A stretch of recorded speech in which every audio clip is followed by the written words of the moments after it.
সঙ্গে থাকলে সঙ্গী আর না থাকলে জঙ্গি, একটা প্রবাদ আছে। টাকা আমরা আরও দিছি জামাতে 500 টাকা দিয়ে আমরা এই আন্দোলন শুরু করি।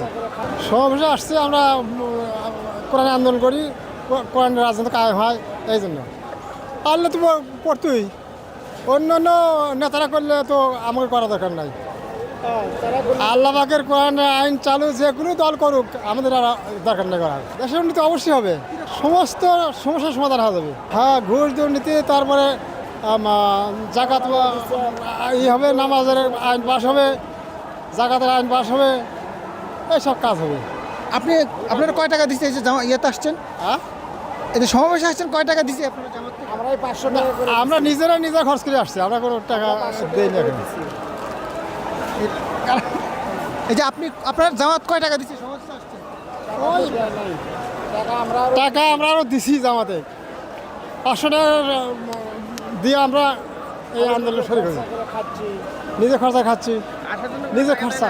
হ্যাঁ, না না না, এই যে আপনার আমরা গাড়ি ভাড়া দিছি, আমরা আবার টাকা দিছি এই সম্মান ই করার জন্যে। আসতে কষ্ট হয় নাই?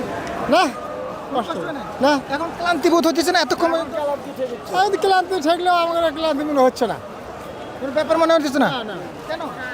এই জন্য যে আল্লাহর আইন আল্লাহর জমিনে বাস্তবায়ন করার জন্য চেষ্টা করতেছি, চেষ্টা সফল হওয়ার জন্য। আপনার বয়স কত? আমার বয়স এই 70 মতো। এই বুড়ো বয়সে এত এনার্জি করতে পান? এই যে জামাত ইসলামের আল্লাহর জমিনে আল্লাহ আইন চলবি তো, এই জন্য আমরা কোরআন থেকে পাই। আসছেন প্রত্যেকে? বগুড়া আসের বগুড়া থেকে আপনারা কতজন আসছেন? আসছি তো 52 জনের মতো এক গাড়িতে। এক গাড়িতে 52 জন। কতগুলো গাড়ি আসছে আপনাদের ওখান থেকে? আমাদের ওখান থেকে 34টা গাড়ি আসছে শেরপুর থেকে। হ্যাঁ। দেখি আপনি রাত্রে আসছেন নাকি আজকে সকালে আসছেন? জি, রাত্রে আসছেন না সকালে আসছেন? রাত্রে আসছি আমরা। রাত্রে চলে আসছেন।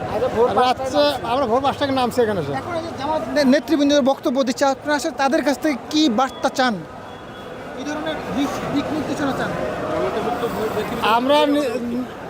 আমরা চাই হলো দেশে কোরআন আইন চালু হোক, আর তার মধ্যে দিয়ে মানুষের শান্তি বসিত হোক।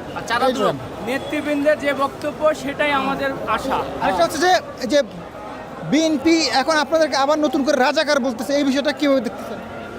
বিএমপি আর রাজাকার বললে সে বিএমপি সে দায় সে হবে। সঙ্গে থাকলে সঙ্গী আর না থাকলে জঙ্গি, একটা প্রবাদ আছে।